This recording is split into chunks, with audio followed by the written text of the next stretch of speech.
Welcome to Samba Samba. Enjoy the video. In this video, I will explain how to use the ultimate probiotic yogurt maker. First, gather your ingredients: milk and a starter culture. Ensure your yogurt maker is clean and ready for use. We'll cover heating the milk to the correct temperature, adding your culture, and setting up the fermentation process. This easy method guarantees a consistent, healthy batch of homemade yogurt, saving you money and providing fresh, beneficial probiotics. Now, let's prepare your ingredients.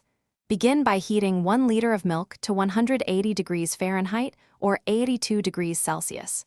This step helps denature the proteins, resulting in a thicker yogurt. After heating, cool the milk down to between 105 and 115 degrees Fahrenheit.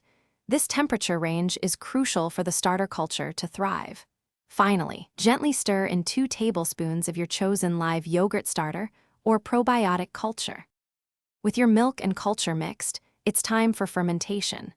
Carefully pour the cultured milk into the ultimate yogurt maker's container.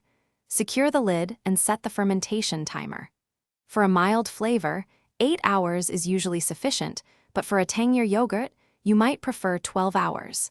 The maker will maintain the ideal temperature of 105 to 115 degrees Fahrenheit, ensuring your probiotics activate perfectly and transform the milk into delicious yogurt. Once fermentation is complete, your yogurt is almost ready. First, refrigerate the finished yogurt for at least 4 hours. This chilling period helps it thicken further and develop its full flavor. Store your delicious homemade yogurt in an airtight container in the fridge for up to 10 days.